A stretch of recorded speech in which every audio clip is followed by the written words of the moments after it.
son, Christopher. So it was time to say farewell to Celia and point the Aston in the direction of the Channel and Le Mans. The maps were new, but this wasn't the first time we'd been to the Sarthe. That first visit was 2 years ago, in 1951, for what was in fact only the third post-war race, which had seen the debut of the C-type Jaguar. And whilst not belittling the pre-war efforts of the famous Bentley boys, the C-type represented Britain's first serious professional challenge. In 1951, Stirling Moss had led for Jaguar before dropping out with failing oil pressure, and the same fate later befell the Leslie Johnson C-type. Nevertheless, the two Peters, Messrs. Whitehead and Walker, had survived the onslaught of the Ferraris, the Cunninghams, and the Talbots to give Jaguar a famous victory. In 1953, we were staying at Mamers, 40 kilometers north of Le Mans, checking into the Hotel d'Espagne, and driving to Le Mans itself for coffee the next morning.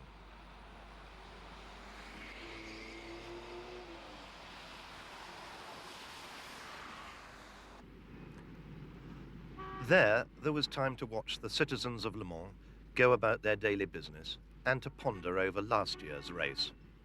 Jaguar had not been able to repeat their 1951 victory.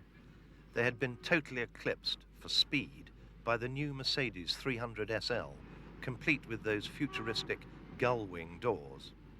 Alberto Ascari in a Ferrari had set the lap record before retiring, leaving Mercedes with a 1-2 victory. Leslie Johnson and Tommy Wisdom finished third in the Anglo-American Nash Healey. Aston's, having finished third in 1951, failed to get a single car to the finish. Out to the track around lunchtime, the first practice session having been the previous evening, and so the cars were tucked away in their garages, and the empty stands stood silently waiting for the thousands who would fill them in 2 days' time. No cars, but at least the painted nameplates above the pits whetted our appetites. Talbot, winners in 1950, Lancia, who've just won the Mille Miglia with their Jano-designed D20, the French Gordinis, Pegaso from Spain, Borgward, and also Porsche from Germany, Renault with their tiny 750 saloons, and from America, Briggs Cunningham. Fraser Nash are here, Allard's also, and Alfa Romeo for the first time since before the war. Nash Healey hoping to repeat last year's successful third place. Austin Healey, Ferrari have 4 cars entered, and Bristol with a couple of curious coupés. The Jaguar C-Type is fitted with disc brakes for the first time. There's a single Oscar from Italy, and the new DB3S from Feltham. We were lunching at the Hippodrome. The best way to get there is to drive around the circuit. You could see the pit lane exit marked on the road as we cruised under the Dunlop Bridge. Down to the famous S's, and we see a Gordini getting in some unofficial practice. Tertre Rouge and the sandbanks are already in place. And there the famous line of poplar trees on the left, with not a single straw bale in sight.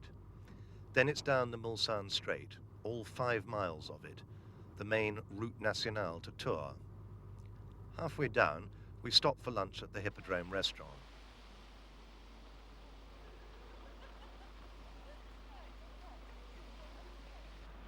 But lunch itself had to wait, as we weighed up the latest from the Fraser Nash factory. This is a Targa Florio model with a hard top. Production versions of this experimental car will be called Le Mans Coupés. The car is down to be driven by Wharton and Mitchell. After a satisfying lunch featuring the local speciality, Rillette de Mont, we carried on down the rest of the Mulsanne Strait, and a French racing blue Panhard with its extended tail sweeps by. And so to Mulsanne Corner. I wondered how many cars would go off into the sandbanks and lose precious minutes digging out. Then it was foot down again for the run back up to Indianapolis. Indianapolis is fast, taken in third at about 75 miles an hour. Then there's a short straight to the right-hander at Arnage.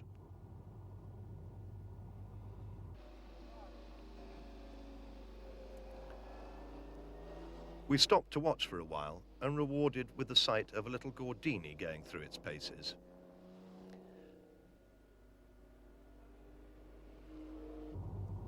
Back in the Aston, we were soon up to White House, Maison Blanche, where 3 Bentleys and other cars had their famous pile-up in 1927. Even 26 years on, there is nothing to stop one emulating Cunningham and hitting the ditch and rolling into the adjoining fields. Race morning, and the car parks were already full.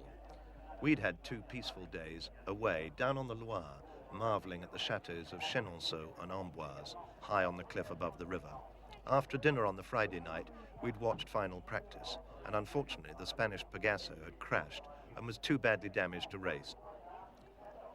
The starting order in the race is governed by engine capacity, and we found it nearly a quarter of a mile walk from the 750 Renaults up to the 5.5-litre Cunninghams at the head of the field. Ranked 4 and 5 came the Allard J2Rs. The Disco Volante, or Flying Saucer, is the new model from Alfa Romeo, with a lot expected of it. Mike Hawthorne was amongst the 8 Ferrari drivers, a list that included Alberto Ascari and Luigi Villoresi. We saw Jaguar's founder, William Lyons, on the pit counter, eager to see his C-types win again, and with no entry from Mercedes this year, it had to be on the cards. No doubt the product of wind tunnel testing at their Filton aeroplane base, the Bristol coupes looked very odd, with all the drivers togged up and ready to go. As the clock approaches the magic hour, a silence descends on Le Mans, only to be broken by 60 high-compression engines bursting into life and filling the place with a cacophony which will continue unbroken for 24 long hours. The Walters Fitch Cunningham got away first, leaving poor Briggs, who had so kindly come to my rescue and lent me some film of the early stages of the race, stranded. At the end of the first lap, Sidney Allard led, but not for long. He was soon overpowered by the Jaguars and Ferraris, and in fact retired on the 3rd lap with no oil pressure. With the race well underway, it was time to stock up on the friteries and the bar, which was not to be ignored. After 3 hours, Tony Rolt led in the number 18 Jaguar. Moss had pitted with fuel feed problems, and Hawthorne's Ferrari was disqualified for topping up with brake fluid too early on.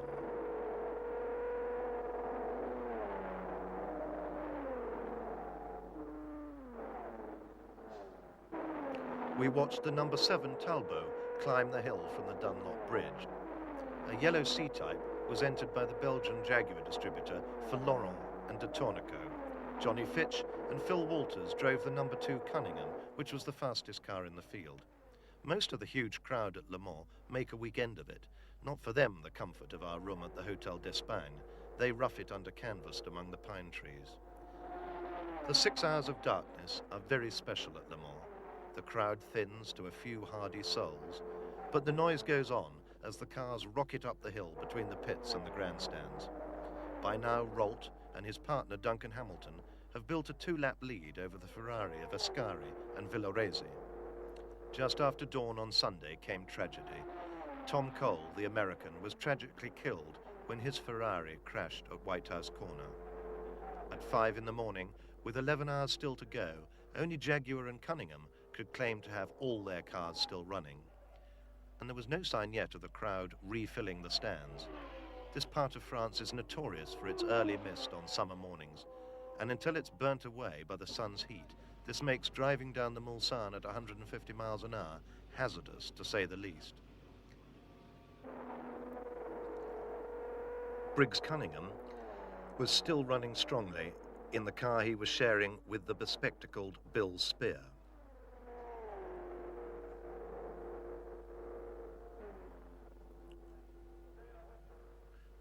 The mist hung around for a long time, and yet the morning chill and the noise of passing race cars was not enough to waken some.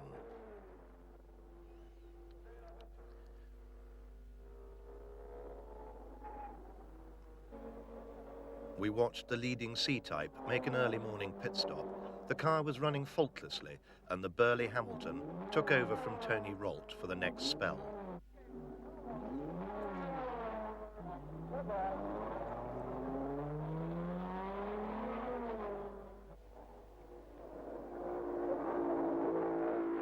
The next arrival was the diminutive DB Panhard, a strong contender for the Index of Thermal Efficiency, a contest which measures fuel consumption against race times. The air filled with the breakfast aroma of fresh coffee, hot croissants and throat-burning gauloises to add variety to the existing odours of castrol and burning rubber.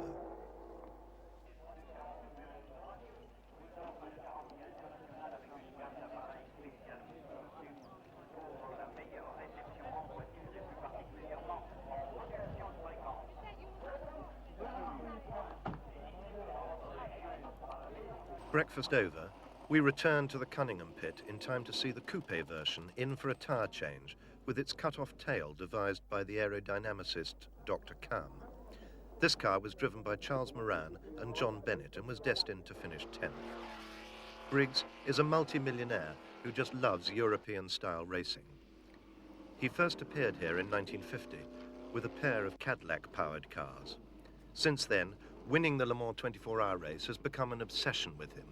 For this year, he'd shipped over 17 tons of equipment from the United States, and the team was being run with military precision.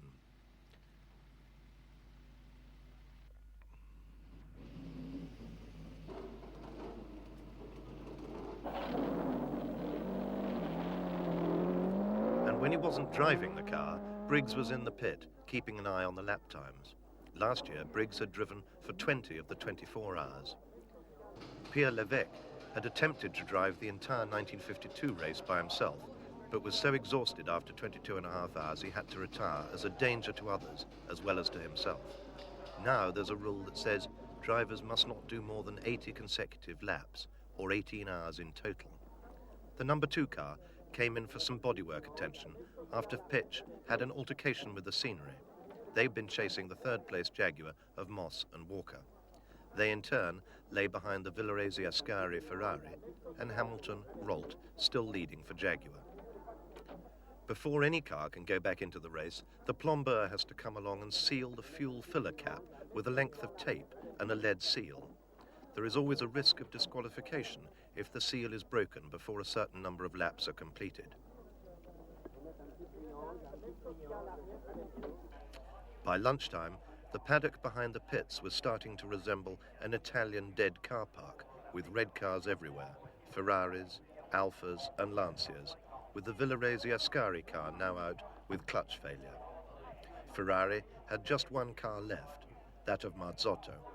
Jaguars were now first and second, Cunningham third, and another Jaguar fourth. Astons too had lost all their team, which as an Aston owner and supporter was bad news to me, coming after a similar failure in 1952. As Duncan Hamilton sped on to victory, Jaguar began to realize it could be their race. The delayed Moss car in second was backing up. By this time, just 26 of the original 60 starters remained, and Cunningham still had a full house. The only other team with all their cars running was Jaguar.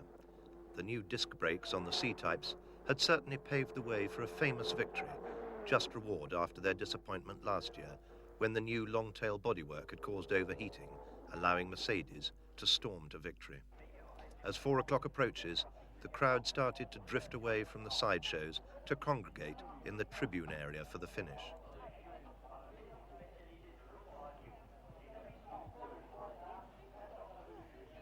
Some could sleep through it, but still the race ran on, and we watched the Cunningham Shark chase Moss through the S's. They even hold church services at Le Mans on the Sunday morning. Is the French passion for religion or motor racing, I wonder? Back in the Cunningham pit, we waited for the number 1 car. Briggs and co-driver Spear were due in for their last stop, watched over by their team.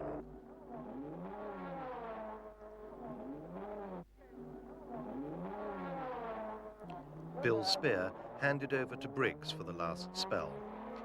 The lap chart showed that Cunningham held 3rd, 7th and 10th places. A brilliant result when you consider that their cars were mostly brute force, and they've seen off the best that the likes of Ferrari, Aston, Alfa and Lancia can offer.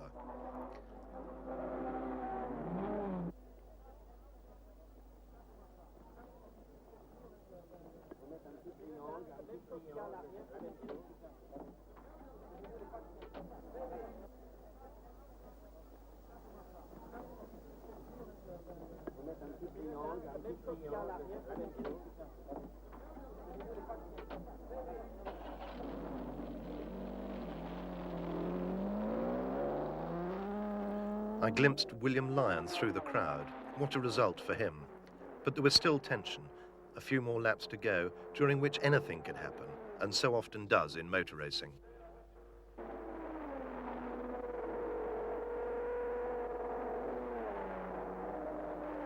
Just 1 hour to go, and the atmosphere at the Sarthe changes.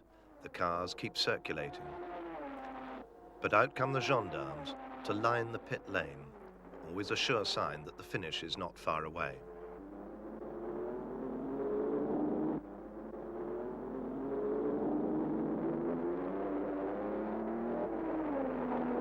Two minutes to go, and Briggs's cameraman caught Tony Rolt overtaking the Moran Bennett Coupe Cunningham just after the Mulsanne turn. And then it was all over. Tony Rolt brought the winning C-Type over the line, the first car to win Le Mans at an average of over 100 miles an hour for the whole 24 hours. Behind him, the Shark came into third place, and Peter Walker in the second place C-Type. The tired and overworked Jaguar mechanics sat on the winning car for the victory parade to end a wonderful day for Jaguar. Phil Walters was in the highest place Cunningham and shook hands with everyone. The new Austin Healey 104s finished in line astern. This new model looked good to me. Then Briggs arrived with the 7th place #1 car, and the team fell upon him as one. And there was room for more on the coupe, which was followed by the 2nd place Jaguar, Peter Walker now riding shotgun. And then the winners, with Duncan Hamilton now at the wheel. And so, after my third Le Mans 24-hour race, to bed.